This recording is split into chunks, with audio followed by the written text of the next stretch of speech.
open office hours. It is Sunday, August 29th. 3 more months left in the year. That's crazy, man. Just thinking about that, how fast this year has gone. 4 more months. Yeah, I guess. Yeah, I guess there's September, October, November, December. Yeah, okay, yeah. 4 more months left in the year. Hopefully, you guys got a chance to tune into the podcast episode that I released earlier this weekend on Friday with Jeff Lee. That was a cool episode. He's a real cool guy. He spit a freestyle flow for us. So if you caught the first 30 seconds of the sizzler, you can hear him busting some rhymes for us. And then also, I was actually on the Ken G podcast, or rather Ken's Nearest Neighbor podcast earlier this week as well. He released that on Wednesday. So that was a great conversation, hanging out with Ken. So it's always a good time. So hopefully you guys get a chance to check those out and stay tuned for another couple of awesome episodes coming your way over the next couple of weeks. Got one releasing with Max Frenzel. He's an AI researcher, and we talk a lot about burnout. When I recorded that episode with Max, it was I think it might have been February of this year when we recorded, and that time, dude, I was going through some really, really severe burnout issues.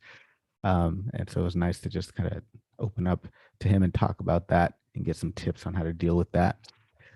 But if you guys are watching here live on YouTube or on LinkedIn or wherever it is that you are joining us from, first of all, you are more than welcome to join us right here in the Zoom room and be part of the conversation. All you got to do is click on the link that is in the description for the video. You could join us. For those of you listening on the podcast, wondering how you could join us in the future, simply go to http://bit.ly/comet-ml-oh, and you can register for future office hour sessions.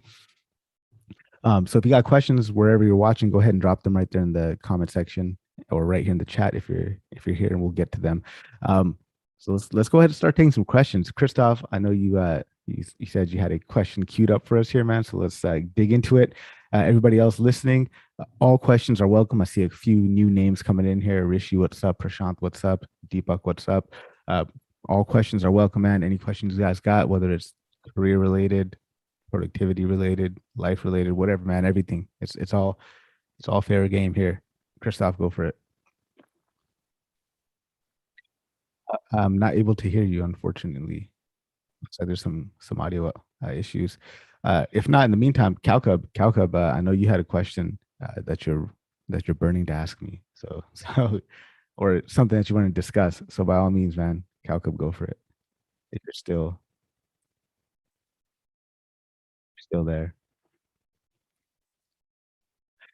All right. Well, looks like Calcub's not there and Christoph is not there. So it's just us. I'm here. I'm Oh, here.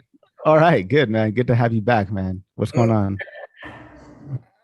Finally, I get a job offer as a Python developer, and they said that after 3 months, they will move me as a machine learning engineer. So that's a good news for me. Hey, man. Congrats, man. That's awesome. I know you've been working really, really hard to land this offer, dude. I'm very happy for you. Where's this at? Where are you gonna be working at? For now it will be remote, but it will be. Do you, do you know Infovision? So Infovision is the Okay. company that gave me the offer letter, and they said that I will be working with a Citibank with some of their major project that is happening. Okay. So like a contract, kind of contract to hire Yes, type of. that is a contract job, but they said that the contract is minimum of 3 years, Nice. and it is paying me. I told you about the pay rate, Yeah, yeah. and it's like including benefits and bonuses. All of that is there. Dude, that's awesome, man. Congratulations. I know you've been working really, really hard. I know you're going Yep. through Mhm. tons of applications and interviews, just persistence and just getting better and better at the process. And you Yep. just crushed it, man. So very excited for you. That's awesome news, man. So Harpreet, they gave me the offer letter, and they right now they are saying uh, they need minimum of 2 to 3 weeks to onboard me. Since this is my first job, is that usual or something is going on there? No, I think that's pretty typical. Yeah, I logged into my Comet email address. I got a bunch of meetings for onboarding and stuff like that happening. And I think especially when everything's remote now, it makes more sense to kind of extend that process because you got to deal And with that multiple process. calendars and stuff. But I think onboarding, you know, onboarding really could take anywhere up to like 4 to 6 weeks because you have to learn the ropes of everything. What you got to learn the team, got to learn your project, where the data's at, what you're gonna be working on, things like that. So that's a So, unless they're trying to say that they're not gonna pay you during the onboarding period. Then I'd be then I'd be a bit suspicious about that. As long as they're paying you no, during the they did not talk about whether will pay me or they will not pay me. they Uh, will, yeah. They typically will. The onboarding process is just just you getting familiar with the ins and outs of the company and the team and things like that. So and then they gave me the offer letter, and it was a quick hire. Like I had the interview on Wednesday, and they gave me a call back on Friday. They said that they want to meet with me for 20 to 30 minutes in a Zoom interview, and I met them, and they gave me an offer like at 5 o'clock in the afternoon. And then the recruiter calls me that like you are set, you are confirmed, but they are going to do the background check and the drug test. So that process usually takes 2 to 3 weeks. yeah, that's pretty standard, pretty Pretty standard stuff. standard. And I mean, they probably really liked your portfolio projects, and I've seen your projects that I've been working with you for quite some time. So there's no doubt to me that they wanted to move so quick to lock it in. So that's I mean that's atypical to get an offer that quickly. Usually it might take a week or two. I just think that means that they're really bullish on you, meaning they really were have high hopes for this. So I think that's great. And just don't do drugs and you'll be fine. Yeah, I don't take drugs. I never smoked in my life, so Yeah, I don't worry about that. yeah. Right on, man. Well, congratulations. We got a congrats coming here in LinkedIn. Dustin is saying, congrats, Cow Cup. That's awesome. So, that's, I'm happy for you. I know everybody else listening and tuning in is happy for you too. Uh, I mean, me, especially, man, because we've been working together for a long time. So I know how much effort you've been putting in. So, congratulations, man. Super excited Thank for you. you. Thanks. Yeah, Thank you, Rafi. Yeah. right on. Yeah. Feel free to hang around, man. If you got questions or if you got comments or anything, please do let us know, Calcup. Let's move on to Christoph's question. Let's see if Christoph has any audio issues. If not, I think I said issues wrong. If not, then we got some questions coming in on LinkedIn as well. Christoph, go for it. Nope. This is strange. I don't know what's going on, man. Try to have you tried turning it off and turning it back on? I don't know. Let's see. If I hit ask to unmute, what happens? If not, give it a shot. Why don't you go ahead, toggle this stuff, and just try to see if you can jump in, and we'll get to you. But we'll move on to some other questions coming in from LinkedIn here. How do you? This come from Christian. Christian, what's going on, man? He's also he's got a podcast of his own.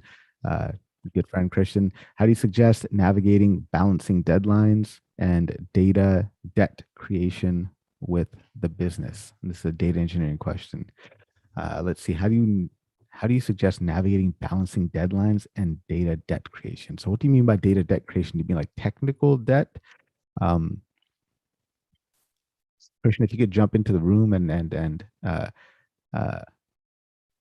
talk to us about this a bit further, man, that'd be super helpful. I'll actually go ahead and share a link to the Zoom call right there on LinkedIn. If you could join in, that'd be awesome. But I'm assuming you're saying technical debt is what you mean. So if that's the case, I mean, navigating balancing deadlines. All right. So deadlines are always kind of hard to meet. And I think that's just all about prioritization, right? So there's that matrix, what's called the Eisenhower matrix for prioritization that could be helpful. But for me, it's always been just what is the most highest impact thing that I could be working on at this moment that is going to push the needle forward for whatever thing the company is trying to do and focus on that. Right. So if you got multiple like stakeholders coming to you with multiple requests, um, you're going to have to talk to them and figure out what is it that is the most impactful, right? Like if you're going to work hard on something, if you're going to push through on something, you got to make sure that whatever you're doing is going to have the maximum impact. And Christian, I see that you're in the room, so we can go to you so you can clarify the question to make sure that Hey, awesome. Can you hear yeah, me? yeah, I can hear you perfectly fine. Awesome. Unlike So some people in the chat, Christoph, I'm joking. yeah, no, what I mean by my question, Harpreet, appreciate you inviting me on too, by the way. So hi everyone, I'm Christian Steiner. Data engineering is kind of my realm right now, my world. So balancing not actually having a proper data model, whether it's star schema or a Kimball methodology. From a data warehousing standpoint, we're just dealing with raw transactional data right now in my current world. I'll keep it high level, but having that proper dimensional model in place would really, really help us. But when the business is pressuring you to hit all these deadlines, we end up with these nasty, multiple sub-queried, inner joins, left joins. And then we just throw that into our BI tool and visualize it. But that's not really, how it's supposed to go from, the tool that I utilize is Looker. So really, you're supposed to have a proper model, a data model in place when you're utilizing it. So we're pressed for deadlines. So I find myself in this constant battle of trying to explain to the business that we need more time or that we need to develop a data model, but they also have the priorities coming, downstream from the executives. So I guess that's kind of where I'm going with it, and just suggesting how to navigate that or communicate it in a way that the message kind of gets across smoother, maybe. But yeah, that's kind of what I had in mind. So, are there any reports that you have in the organization that are created kind of on a ongoing, consistent, kind of periodic basis? And Yep. if you do have those reports like that, can you calculate the time that it takes for manual effort to create one of those reports, right? And then you could say, look, right now we've got this one report that you guys are looking at every week, but it takes this, it takes three of us 5 hours a week to collectively put in effort just to create this report, right? And if we're doing this every week, because it's manual, that's 15 labor hours over the course of 52 weeks, because you're getting this report 52 times, it costs this amount of money, right? You could say that it costs 15 times 52 times whatever average hourly rate. And that's just a dollar value fixed to it. And you can say, all right, this is what it's costing us to create these reports in terms of time. Now, if we wanted to try to put in some effort up front right now, maybe we spend 40 to 60 hours creating a pipeline that takes this transactional data and just automates the aggregation and summarization of it, puts it into a data warehouse so that it just plugs in nicely into what Looker in your case. Sure. Then we put in that effort up front. Now all of a sudden you're getting this not only every week, you're getting it every hour, every minute, whatever freshness you want the data, you can have it. And we don't have to do this over and over every week, right? So you can just automatically come in with a kind of a reduction in cost just in terms of time for putting in that effort. I think Sure. that's probably, Yeah, I and you like that a lot. multiply that by however many reports you guys got that you're working on. So that's how I would Yeah, approach it. I mean, it's a very similar situation that every company has this type of issue, right? sure. Everybody wants everything yesterday, but they don't want to spend the time to get it in place. And they're just like, what is all this stuff? Why do we have to do all this? Blah, blah.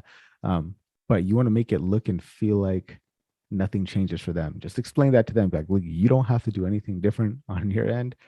It's just us on the back end, streamlining stuff, making stuff cleaner and neater, easier to troubleshoot, easier for us to add in any visuals or any summaries that you are interested in. We could do that real quickly for you now instead of having to redo everything, rebuild the wheel type of thing. Sure. That's how I'd approach that. I love it. And I love actually quantifying the bottom line dollar that it's costing them, So for Yeah. instance, I'm dealing with a quarterly report right now.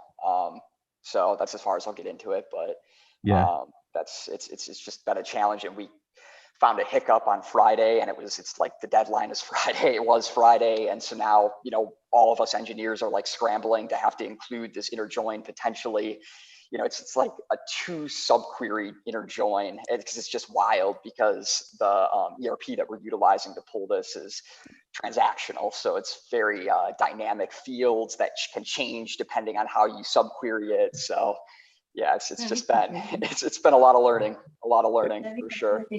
It sounds very, very familiar to me. Let's go to Austin. Austin, go for it. And then there's some great comments coming in from Dustin that I'll read off. He's coming in from LinkedIn here.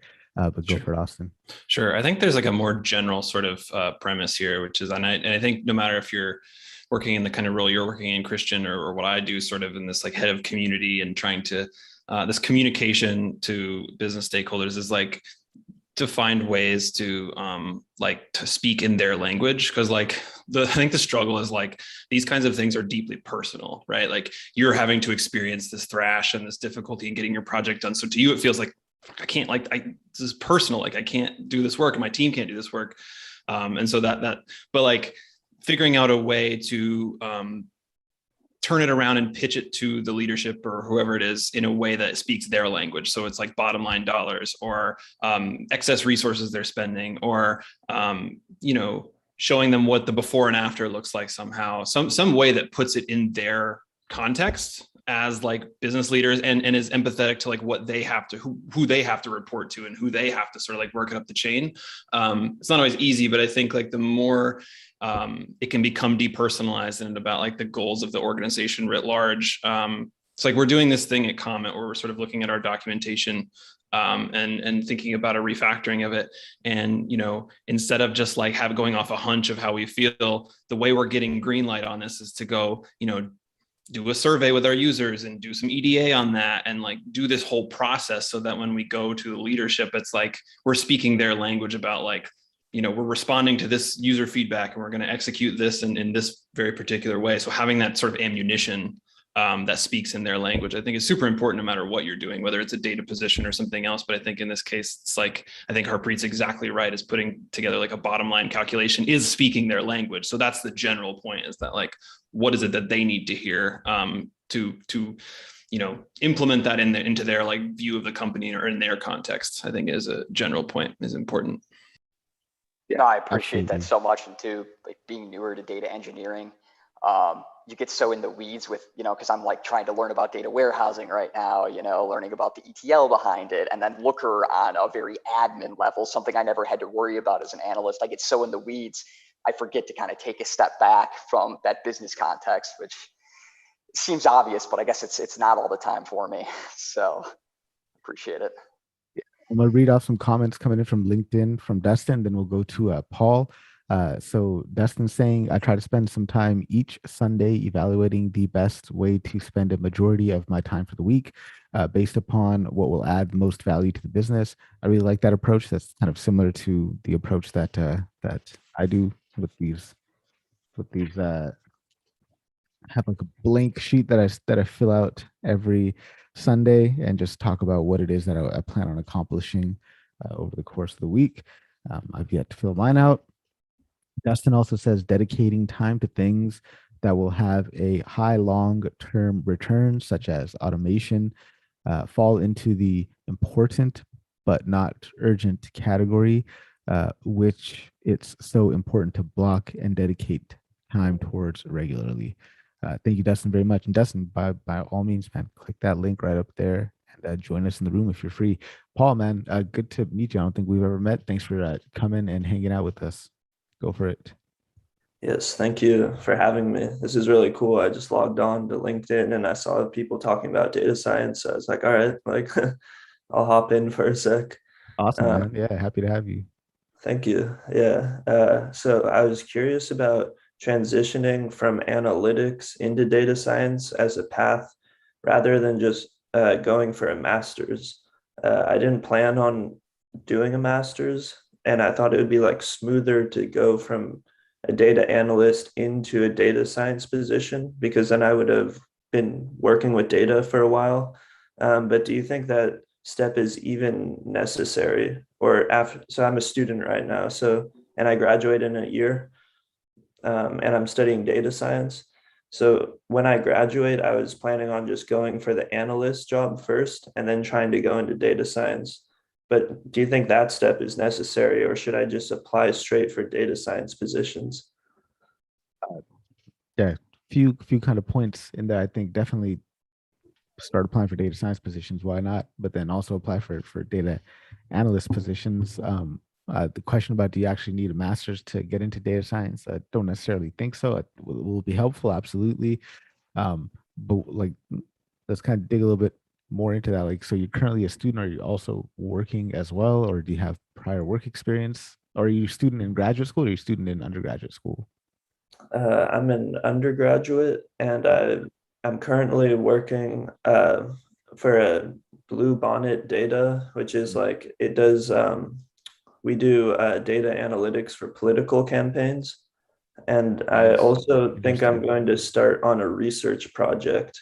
I just did an interview last week for this semester, so that's a possibility.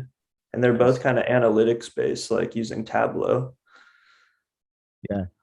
Um, just an episode on my podcast I think you'll really enjoy was with Cian Lewis, and Cian Lewis does uh, data science on political type of data. We talk a little bit about that, like how to do feature engineering and stuff like that. So it's definitely an episode worth checking out. I think in your case, man, like you're already working with data and you're about to graduate. I would start just applying for data science positions, right? Simultaneously apply for data analyst positions, see whichever ones you get called back from, see how you progress along through the interview process. Um, don't not apply for the data science positions. Just should apply for those. Um, but like if you got the fundamental skills right, there's obviously the quantitative background that you need, but then also just the technical skills of like, do you know SQL, do you know Python or R, right? Can you go from data to a decision without getting stumped, right? Like, do you know do you have a principled workflow for executing on a data project? Um, Having those things in place, I think, are much more important than the actual degree that you leave school with. I'll Mm. pause there to let you ask any further questions or let me know if that was helpful or not. Yeah, no, that's helpful. So in terms of applying, do you suggest, because I do have this thing with my school where I can apply, like recruiters reach out to the school specifically, and then like there's LinkedIn. What's the best way to apply? And also I'm graduating in a year, so should I apply now, or should I wait till I get closer? Or Were you located? I'm in Berkeley. I go to UC Berkeley. Oh, nice, nice. I'm actually from Sacramento, so right down the street ish, kind of right down 80. That's where I'm from. Uh, Oh, cool. yeah. Bay So Area. yeah, yeah. So I think in Bay Area, like you got an abundance of opportunities out there, and I think there might be even be an abundance of opportunities for internship type of roles as well.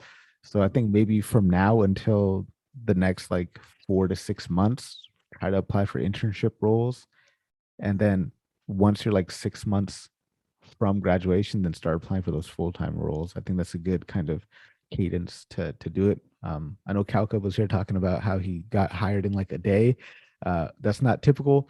Oh. Typically the job search process can take a few weeks, like 6 to 8 weeks for interviewing with the company. Like from the time you apply to the time you actually get an offer, it could go up to like 8 weeks realistically. Okay. So that is a time frame. Calcub wants to chime in here, so Calcub, go for it.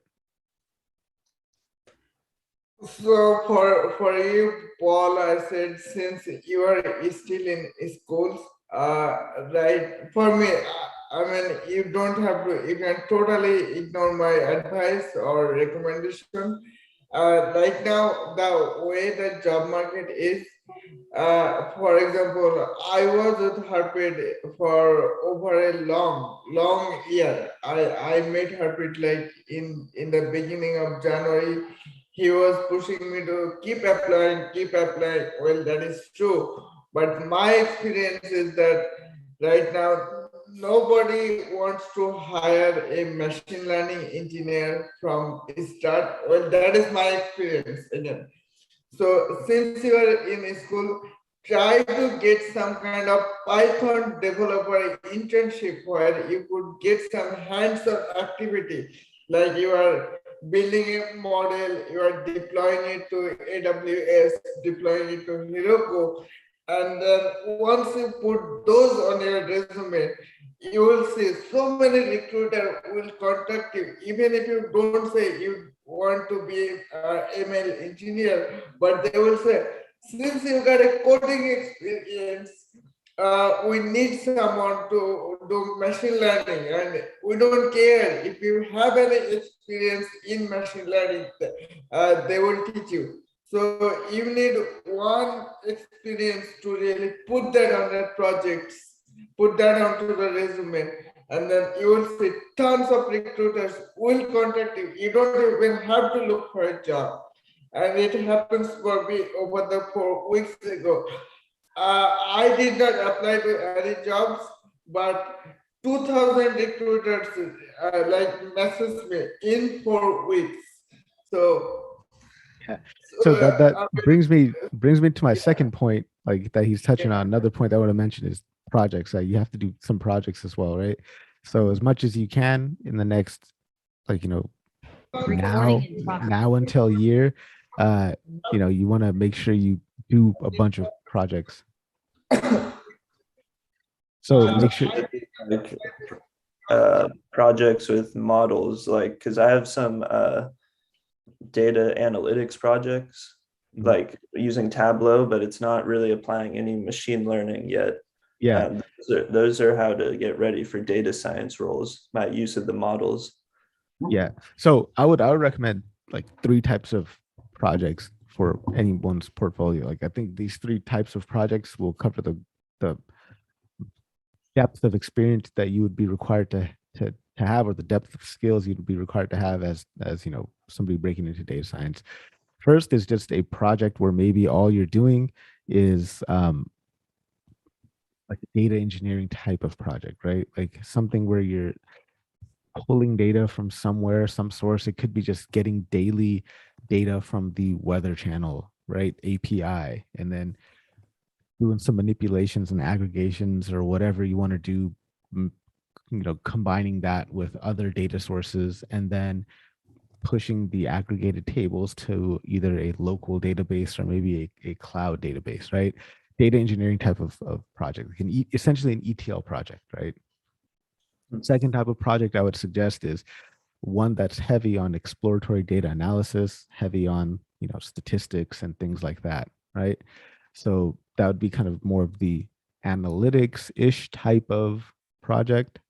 So heavy on exploratory data analysis, statistics, things like that. And then the other one would be just an end-to-end like machine learning project, right? And that's just building out a model, and that's everything from coming up with the problem framing, designing your question, finding the appropriate data, and then once you get the appropriate data, doing whatever data cleaning steps you need to do, then building out the model, doing the exploration, exploring your data, building out the model, and then if you want to put the icing on the cake for that, like deploy it either, make it so that it could be deployed either locally, just in your web browser, right, on local host, or deployed in on AWS or something like that, like Calco was mentioning. That way I mean, and if you do that with as much real world data as possible, that way you're showcasing not only that you've got the technical skills in terms of education, but you could actually do the work. Okay. If it's okay, I had a follow-up question. Yeah, sure. So I have done a project that's kind of similar to the last one you mentioned. So I did a K nearest neighbors project where essentially I watched a dating show on YouTube and I typed in all the pickup lines that people were using. And then I created like an algorithm to predict the efficacy of the pickup lines. And it works with a 63% accuracy. And so first of all, one question was I didn't use it. I kind of used it using the tools that I learned in one of my classes, which aren't like industry standard tools. they're just like built in from the Berkeley API. And then, so that has to do with like, yeah, that's kind of what I wrote in the summary. Like, at least it's better than just guessing. Yeah. But that goes to my second question, which was, how do I like know how good that algorithm even is? Because I don't know what to compare it to. Like, how do I address like how effective that even is? Yeah. So you need a baseline. You need like you need to have a baseline algorithm or baseline measure of some sort, baseline prediction. And then anything you do that's more complex than that baseline, then you can proclaim that you have made an improvement or that machine learning is a suitable task for this type of problem. So for example, like, let's just say you're doing, uh, your example is tough to come up with a baseline with. I would have to think about that and work through it. But let's just say you're doing like a linear regression, or let me rephrase that. Let's just say you're doing a regression problem, right? So if you're doing a regression problem, maybe a baseline model that you can build is just a simple linear regression, right? Simple linear regression with all of the variables input, right? And find out, or even simpler than that, maybe even simpler than linear regression. You could say, you know what, I'm just going to predict the average value from the training set on all unseen data, right? And make that my baseline model, right? Simple baseline that will give you an answer. And then, okay, once you do that, you're going to have your mean squared error or MAE, whatever it is that you want. And then from there, build out more and more complex models to see what does better than that baseline. So you always need to have a baseline. So I would recommend checking out, I'll drop a link in the chat, but there's Jason Brown Lee from Machine Learning Mastery has a great article about just the importance of having baseline models in machine learning. So I highly recommend checking that out. But then also, man, just like that question that you're solving, like that project, that problem statement, like that's super interesting in itself. That would be enough for me to be like, oh, that's pretty interesting. Let me bring this guy in for an interview to talk to him about that project, right? So this is Cool. the importance of having really unique, different, interesting projects that you just find interesting, right?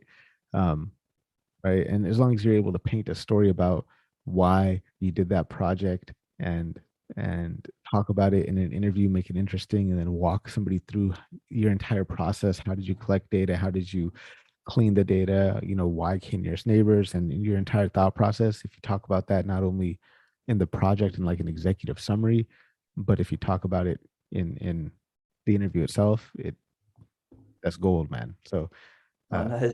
yeah, I like that. Thank you for all this great advice. Is this something that you do normally on Sundays?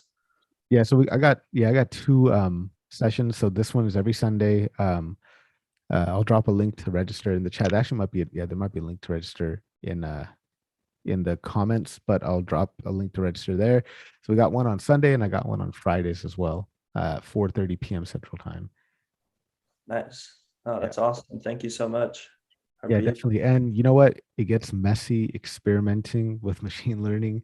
I suggest you check out Comet ML's experimentation management platform as well, because I think the sooner you get comfortable with managing your experiments, the easier it will become when you're in the industry and working.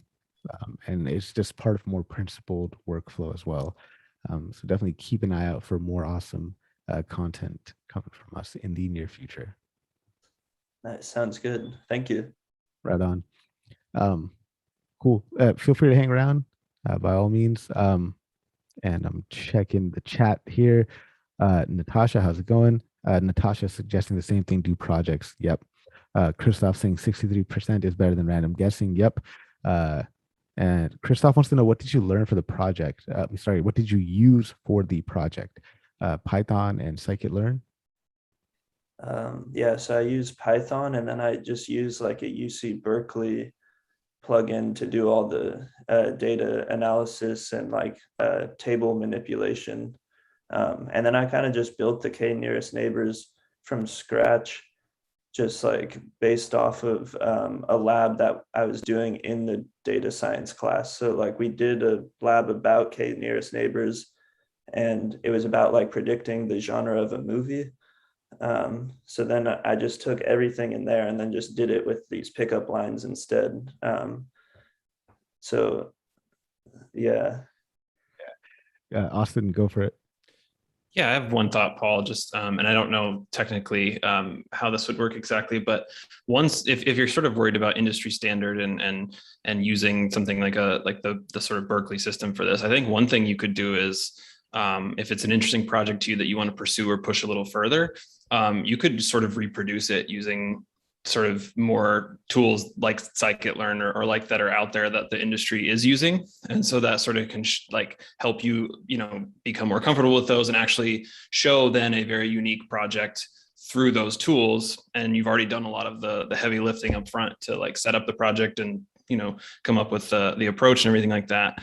And then the last thing I wanted to say too is like, I think we at Comet, we recently did a round of hiring of like data scientists and machine learners. And the thing that was more important was like the communication around process and less around like, given, a sample data set, how accurate were you able to train a model? It's more around like, how do you communicate that? How do you communicate the limitations of your approach, right? So if you're on this first version of this project, it's like, what would the next steps would be? We would have to experiment with like run a hyperparameter sweep, or we would have to experiment with XYZ different algorithms to improve on this baseline. And if hiring managers or whoever see that, they see that you have this sort of like regimented, thorough approach from going from a simple test like baseline model, and you understand how to add complexity along the way, and not just like the first result was 99% accuracy. Like that's not the most important thing. I gotta believe that for most folks. So just a couple of thoughts there. I think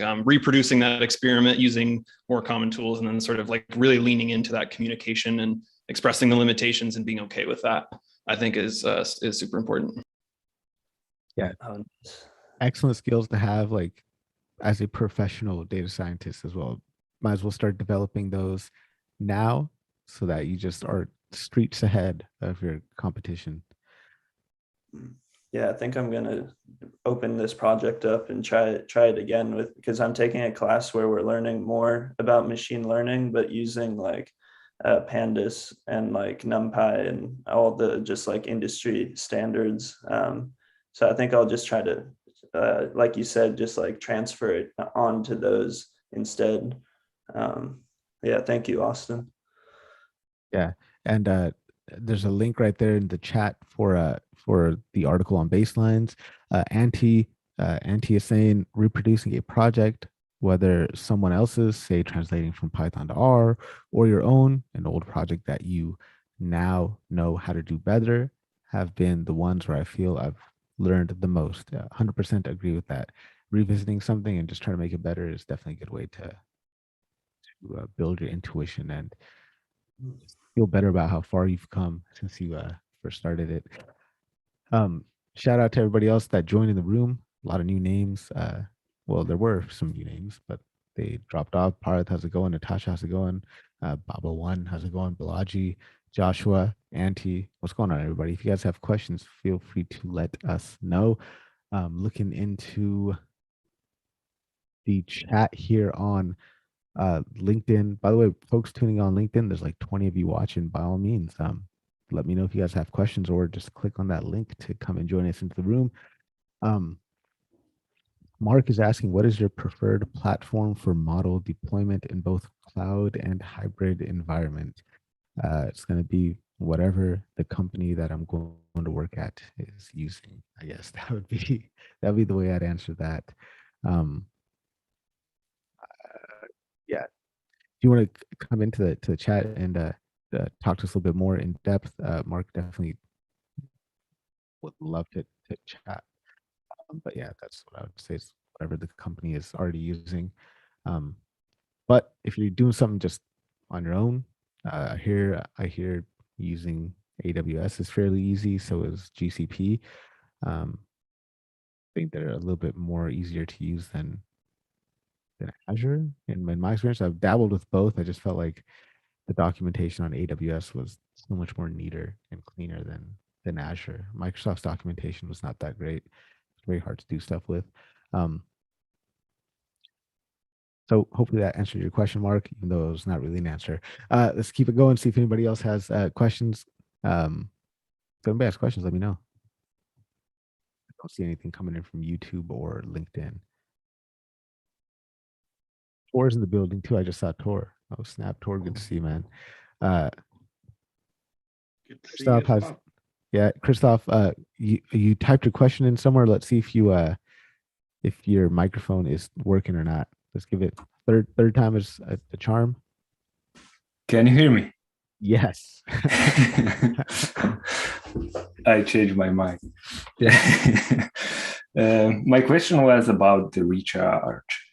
You mentioned at the beginning again this topic of burnout, and I believe this is pretty important to have something outside of the work that lets you clear the mind and everything. So I'm just interested to hear from you. How do you guys recharge to take the most of this time between work and work, I'd say?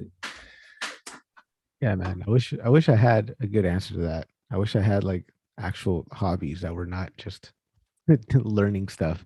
Uh like for me, recharging is just I so my way of recharging is typically, man, like I live a very regimented type of life, right? I like to, 4 a.m., 8 a.m., do my thing, then go for a walk, and then l- be extremely regimented. And my way of recharging is just to completely destroy the routine and just live how I want, right? And I've been doing that for like the last since last few weeks, really, since I've been off work, and that's been helpful for me. Removing all pressures from myself and just waking up when I want to sleep, like waking up and sleeping in not I don't want to say when I want because it's very fluid on how I do things now. So I guess that's one way I recharge is just to completely destroy all of my routines and regimented lifestyle and build it back up. I find I do that very often when I need to recharge. Is it might just be like a week out of the month, I'll just completely just stop being so regimented and then just build it back up. So that's my way of recharging is just destroying and then coming back. I'd love to hear what other people do. Austin, how about you? Yeah, this is a good question. I think I like Tor's answer, just do something different, try new things. And I think to even expand on that, is like talk to people who do different stuff and have a different set of concerns and a different set of things that are making them struggle. And I feel very fortunate that I'm in a wonderful relationship with my partner who is just ready to engage in all those things. And I find that sometimes like trying to help her kind of work through the things she's struggling with gives me energy to like go back and sort of solve my own problems that I'm dealing with. And then I would say this, like anything you can do to kind of dissolve your ego a little bit. Like, and I say that just like in the not in like you're egotistical. I just mean like in the sense of like the self thing that just like creates all these like constraints that are sort of artificial on you. So anything you can do to kind of just like dissolve that, whether it's like, and I mean like like I think Auntie's talking about reading fiction, just like anything that sort of takes you out of yourself. Because I think like the feeling of being just so drained is I feel that when I'm so internally focused and just like spinning over my problems that I can't solve over and over and over and over again. So whatever I can do to sort of just like dissolve the ego. Some ways of doing that I think are healthier than others, obviously. It's a subtle distinction from like escapism. I'm not suggesting escapism necessarily. It's more of just like figuring out ways to put yourself in the context of others, your surroundings, something outside of yourself is like super important for me to see that like, oh yeah, shit, this world is actually just bigger than like my little fucking desk here that I sit at 8 hours a day or 10 hours a day or whatever it is. Like whatever it is that makes sense for you to do that, I think is helpful for me at least. Yeah, absolutely love that. I think that's kind of very much in line with what I was saying when I'm at like kind of destroying the routine and like just disintegrating all that and just building it back up. I like that a lot. Tor, what about you, man? And then if anybody else would like to jump in here, let me know. But Tor, go for it. recharging, joining this group has been recharging for me. I mean, in the sense that it's, like I said in my comment, it's just way out of my comfort zone. This is a complete different field, ML, AI, all of these things. But so it kind of gives me that other input. And sometimes I find it very relevant to what I do. And if it doesn't, then it's still relevant because I'm learning something. So that's one way. The other way I go and really recharge, for me, recharging is taking my old car and go for a long drive and just blast the music. And, it's really to disconnect. Unfortunately, I have a brain that works 24/7. So for me, music, watching TV, whatever it is, just to stop the brain from working on problems or anything. That's the key. And ask me after watching a TV show what I watched, I will not be able to give you an answer because it's just images passing by, keeping the brain processing something that's not work related or projects or other things I got going on at any given time. I love that too, man. Actually, I love driving. So there's a couple times where I'll just hop in the car and just drive around just to listen to some music and just you know f- I'll go fast as well. Yeah, I like that. I like that a lot. Auntie's talking about likes to run, do some cleaning, which is what he's doing right now. He says Auntie's, or rather, Austin says the word recharge kind of suggests plugging back in somewhere, but I can often be breaking down those connections, allowing yourself the space to create new associations, etc. I like that a lot too. Um, there's a point about cleaning up. So like Jordan Peterson talks about this, like just clean up your room, right? Just clean up your room, and it's like a part of the cosmos that you have control over, that you can come home to, that you can come to grips with. It's like your space. You can make it beautiful. You can do what you want with it. That's quite helpful as well. I've actually done that too, as well as just start doing some dishes, right? Just plug in some earphones and listen to something. Just do some dishes and get right into it. Mark is joining us at the right moment. Mark, what's going on, man?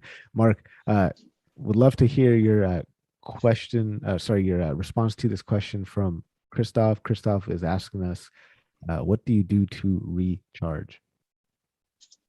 My favorite thing right now, my job for like swag gave us a hammock, like a nylon hammock. And at first I was like, this is random, but I bought like a used hammock, portable hammock holder from Amazon for like $30. And like chilling on the hammock with like reading a book, the most relaxing thing ever. So like if the weather's nice, that's like what I'm doing at 5 o'clock. That's like the first thing I'm doing. Bad. I like that. Awesome. Can we get some Comet hammocks? That would be awesome. I love that. You definitely look into it. I think that'd be a very popular one for sure. Auntie's saying it's actually more important now that we're working from home. I feel, yes, being able to recharge, definitely, man.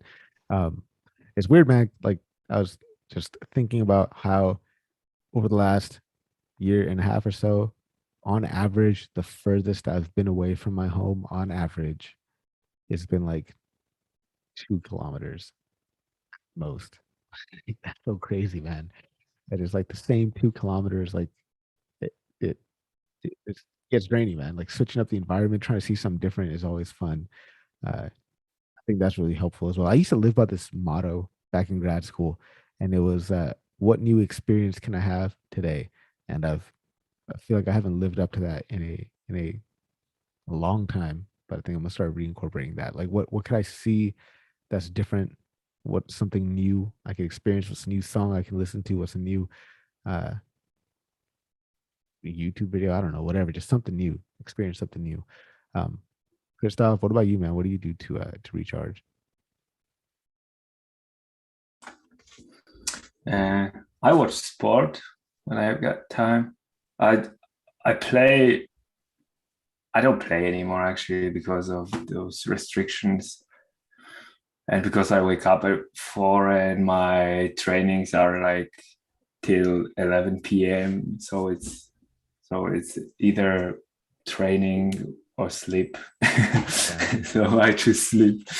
And I love it's like really I love spending time with my daughter because she's I mean for us for adults it's like amazing how quickly kids learn, and I just admire everything she does. Like she wants to help with everything. By the way, she's 17 months now, right now, so Nice. she's goddamn young.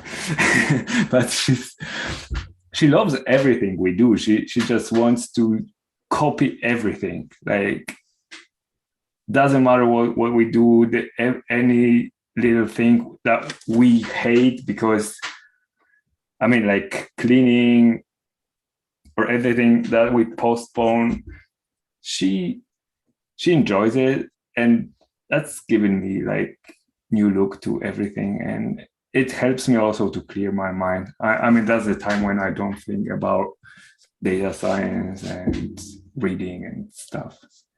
So that's my thing. That's crazy, man. My son's like 16 months, so just this right around the same age. He was born. I think there's like 7 weeks difference, something like that. When I was think I your daughter paid born? attention. 21st March. Okay. Yeah. Okay. So that's very close. My son was born May 8th. They learn super quick, man. It's so fascinating. And so I've been, when I see him learn, like I can't help but think of like machine learning or artificial intelligence. Just like how does he learn so quickly?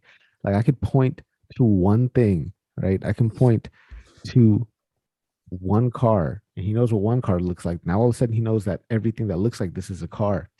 It's interesting because he's made the connection that I should start calling objects, I should give them names so that people know that I'm trying to communicate that I want this object. So like there's some random things like he calls a little Soothie. He made up a word for a Soothie that we've never heard, and he just refers to it by this thing that he calls.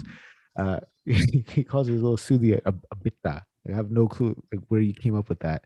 He's got this picture frame in his bed and bedroom, and he calls that picture frame Goo Goo. It's like, how do you come up with these names? And he's able to realize that I should name objects or at least refer to objects by name. To me, that's just mind-boggling to me. I wonder if there's any brain scientists or neuroscientists that are listening to help explain that to me, because I found that to be extremely fascinating. But then I also I'll put on like some great courses and I'll make him sit down and watch geometry with me, and he seems to really enjoy it. He'll just be sitting there chilling like, oh, it's interesting stuff. I was watching some lectures on geometry and multivariate calculus, and he seemed to enjoy that. So it's like, yep, you sound like my son. Let's keep it going, guys. Questions on anything whatsoever. We got a good audience here on LinkedIn. Had a bunch of people joining in. We'd love to have your questions. And also here in the chat, a bunch of people that are here but haven't participated. Would love to have you guys hop in. Anything whatsoever, guys. I'm going to jump in today because I'm struggling at the moment. I started playing around with cryptos. And, I mean, not big money, just a little bit here and there. And I've been doing it now for about a month and a half. And I cannot find any trends, or I can't understand what's going on. With shares and companies, you can kind of have a feeling because it's so established. But for cryptos, all I'm seeing is just ups and downs. And 1 minute it just jumped 30%. And I'm wondering, is there a way that you could use machine learning, for example, to kind of go back and look at the historical data to kind of give some idea to explain what's going on?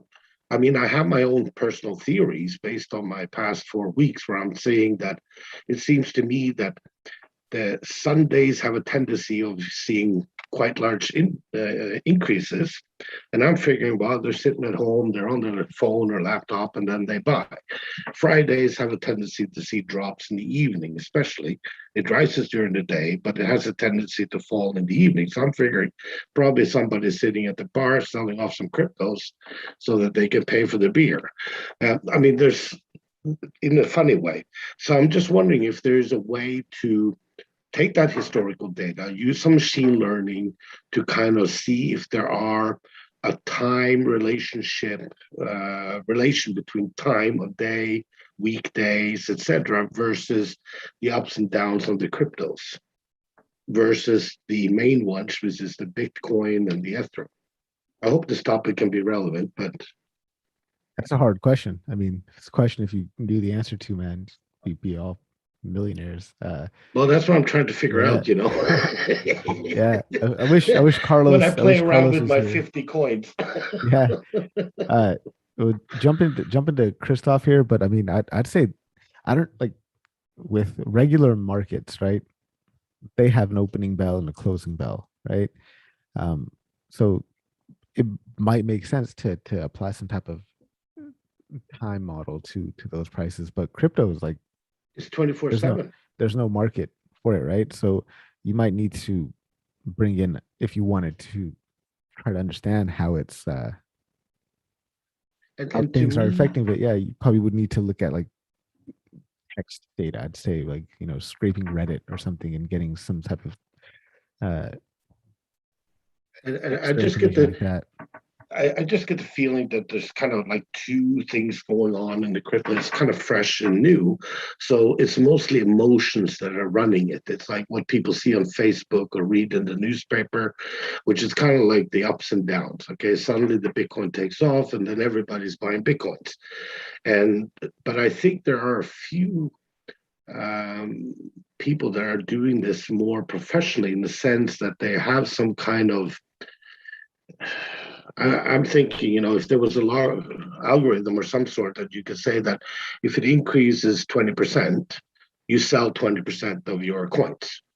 And then if you see a drop of 20%, you buy 40% coins.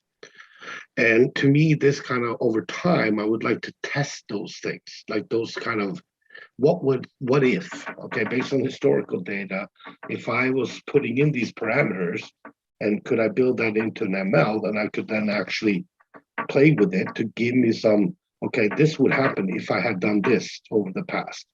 But instead of me sitting and thinking up this, is there an ML function that could actually do that? I'd recommend reading the book. It's called Machine Learning for is it machine learning or deep learning for algorithmic trading by Stefan Jansen.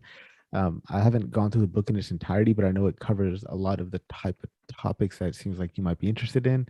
So definitely look at that. I see Christoph has his hands up, so if he has some insight on this, I'd love to hear it. I unfortunately do not. Cassandra from LinkedIn here says it's all luck, like gambling. That could be true. That's how I look at it now. It's gambling. It's Yeah. like I don't have it, and that's why I'm just playing with little things right now. I'm just doing the little numbers to buy one or two coins because I want to try and get a feel for what's going on before you actually start thinking or to make it more. The potential to me, it's like buy 1,000 different coins. If just one of them kicks off and gets into the Bitcoin range, you're okay, even though you lose on all the others. But to do that, you need to kind of be at the beginning. And now is the time in my mind. And over time, it's going to be established like everything else. So it's just to kind of try and make it happen now. So some I guess some not fundamental, but some supplemental reading. Nassim Taleb's looking at his book right now, Fooled by Randomness, just to kind of paint the just to add some color commentary into how he thinks about trading and how he views randomness. It's a great book. And another one is the book by Benoit Mandelbrot. Where is it? The Misbehavior of Markets. Yeah, Benoit Mandelbrot. I haven't read into that one yet, but I will soon. I plan on going deep into algorithmic trading with deep learning in the very near future. So you can keep an eye out for some content around that. But Christoph, go for it. I know you had your hand up.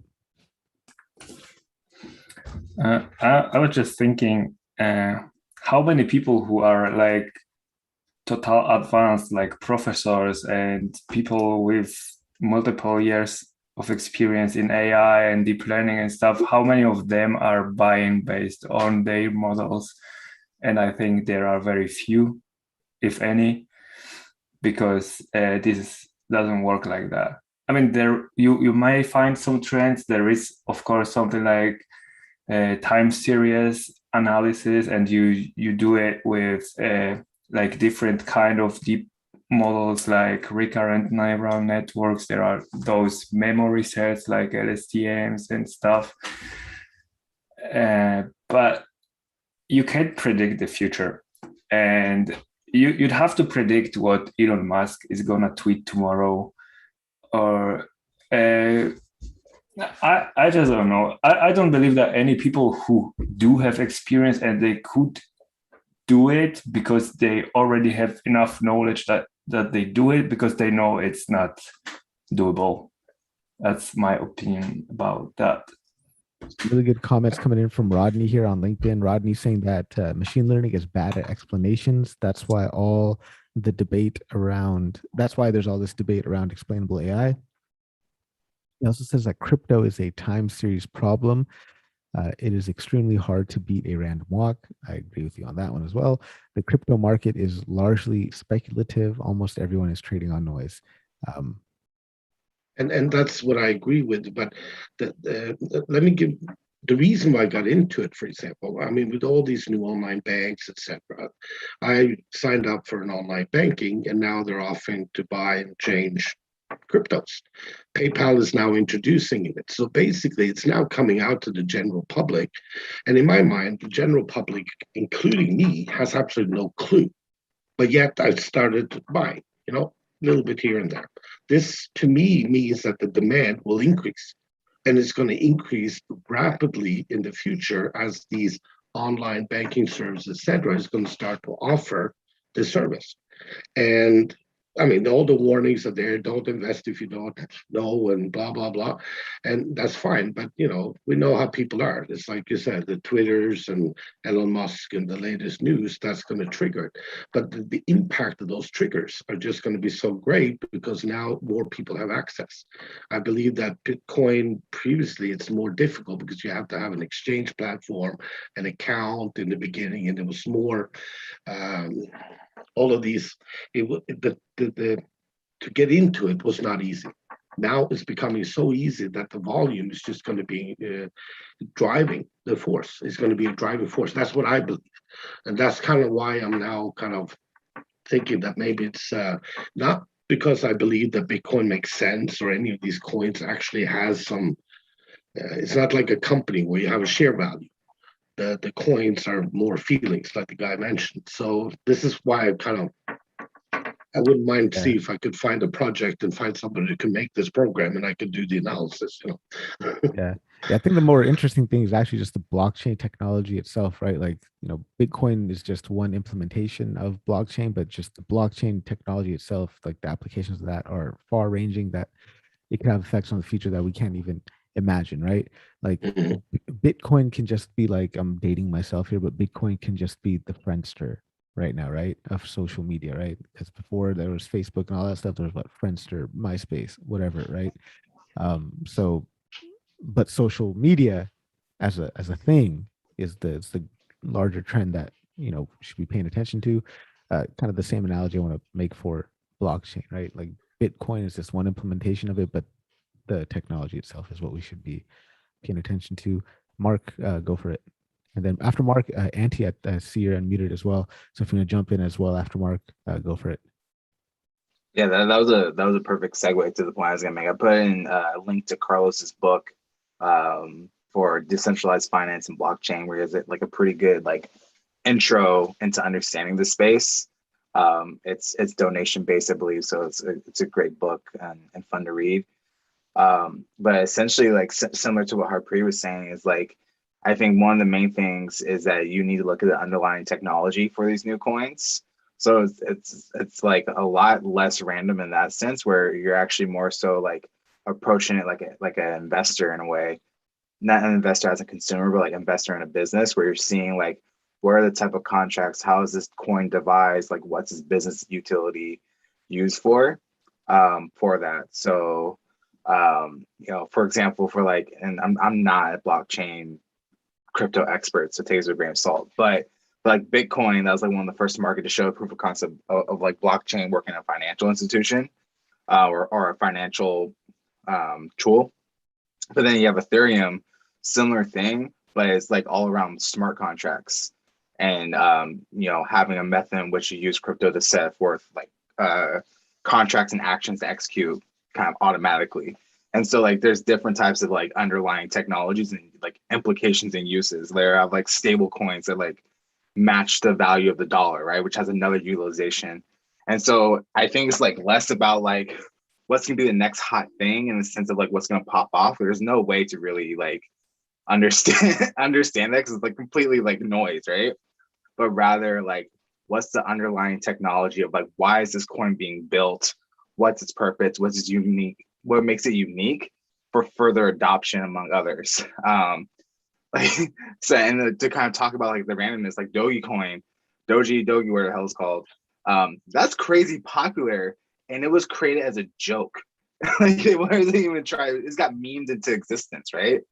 So like, there's no way you can predict that, and it has no utility really designed within it as compared to like other coins. I think another one, and I think Carlos mentioned is like Batcoin, basic attention, something along the lines, but where essentially the coin is designed to pay creators, say like, hey, I'm gonna like support you and give you this coin because I watched an ad in exchange. So there's like different technologies, and I think that's like a key thing. Like I wish a lot more people looked into for crypto is like the technology applications of it beyond just being speculative. That's the thing, it's like I'm lazy. I'm not a big book reader. I have to admit. So I'm kind of, trying the experience approach first. So, but I see your point. I agree with you. I've done some white paper reading just to get a little bit more behind. I got a few Dodge coins. You never know, it takes off, but does it have a proper value?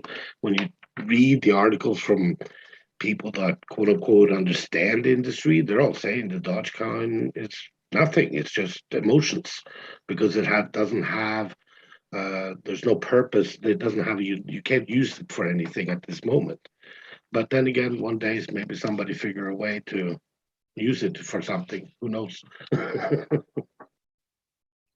Yeah, man, just excited to see where these trends take off. And I think spending some time, a couple hours, a few hours at least, just to understand the blockchain technology and try to see different applications for it, and then maybe think about how those applications can be melded together with machine learning, I think would be very fruitful to do, right? It's a good exercise to undertake, try to find those intersections, get in on them early. Like Carlos is doing that right now, right? He's on the, he's interested in it, and because he's interested, he's pushing so much energy and effort into it. He's understanding something, and that's just going to pay dividends to him, right? He's exploring something new and novel. He's on the frontier of it. You got to be a little bit eccentric to be out on the frontier, but he's just going deep into it just because he's interested, and I encourage you guys to do the same. I still think as well that Carlos basically through blockchain, like for the boot camp he's doing, he made a post about how he essentially created his own loan to pay for it based off his crypto assets, which is wild, which is like again showing like the utilization of like crypto and blockchain technology outside of like the financial aspect of itself, but like creating tools to mitigate the need for like what's called like a trusted third party. Yeah. So great topic, Tord. Thanks for opening up that discussion. See some comments coming in from LinkedIn. Thank you, Cassandra, for your comments. Just saying that we can't predict the future. If we could, then we would be able to stop Natural disasters. Yes, that is true. Any other questions or comments? Please let me know. Shout out to everybody in the room that we have not heard from. That's Natasha, Baba, Balaji, Auntie, Joshua, Parath. If you guys got questions, now's the time because we are going to start wrapping it up. Oh, Mark has a question. Go for it. So my good friend's learning software engineering right now, and he's been deep in it. And he recently asked me a question. He's like, "What's the difference between writing code and writing production level code?" And I kind of struggle to give an answer because like I've kind of done it at my job, and I kind of have done it at my job. But like I'm curious what other people think. Like what separates production level code from others? I think production level code is probably a lot more thoroughly and rigorously tested. Um, Probably more version controlled because you've got multiple people working on the same chunk of code, essentially the same body of code. Um, yeah, that would probably be the two biggest things. Like it's more thoroughly tested, it's more version controlled, and uh, more well documented for sure. Right, you have to really outline your thinking process and add copious documentation. But I'll flip this one over to Christoph since he's actual software engineer. What do you think? I was afraid to hear that. I think it's just better. The design is better. I mean, there are, everything what Harpreet said, and it needs to meet some standards like good design. I don't have really so much experience. I've done production for JavaScript, like for front end years ago, but it was like with this React thing, which is, I mean, when you code with React, there are some standards you just need to follow to not to get lost in the project itself in the code. And I've done some Java, and it was like pretty much the same. You choose some tool like libraries, and they just guide you, and you make sure that everybody's paying attention to like clean code in this case. But I mean, if you like just code, sorry. No, I like that point about the design pattern, right? Like you're like, for example, if you're writing in Python, then make sure you're strictly adhering to like PEP 8 standards. But sorry, so go on for it. I was actually done. I mean, okay. Like when you code, you can write really dirty code that does what you need, and nobody looks at it, but it makes what you expect. But it's mostly like only parts of the code. If you're working on like a bigger project that has many parts, you can just code dirty here, dirty there, because you're not be able to connect the parts. But it's also design. Yeah, I mean, just point him to the Pragmatic Programmer. That'd be like the number one book I'd point him to. It's like, all right, whatever these guys say, yeah, that right there, that's like the Bible for production level code. That's the first book I sent him. Yeah, but it was interesting when you asked me. Like, I know how to write it, but like I explain it to another person, I'm trouble coming up with words. Yeah, because I mean, when you're doing code for your own project, it's like, okay, well, you can make all the bad mistakes that you want to make because you're the only one interacting with it, right? But when you're working on a team, like it's important to follow those design patterns, right? Because they're there for a reason. It just makes it easier to review, right? It'll make it easier for things to stick out for people.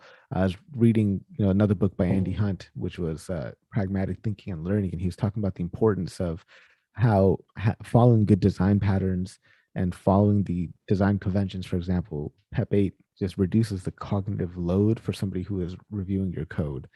Let's see if I could pull that up, but it'll be hard to right now. But I guess that's kind of the main difference is production level code is code that is not just for you, that you're just going to be part of a larger body of work with many other individuals. So it needs to be more clearly written, more well documented, and make sure you're adhering to whatever coding style is applicable for either your team or that language itself. Hopefully that was satisfactory. Shout out to all the software engineers who are just roasting me right now on LinkedIn.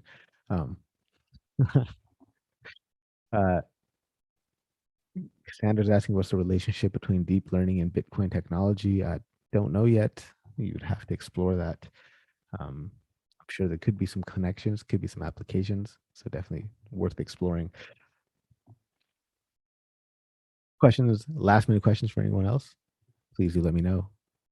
Either Balaji, Parath, Natasha, Joshua, Auntie, the 20 or so people watching on LinkedIn. Let me know. Does not look like there are any other questions. I guess we can go ahead and call it a day then.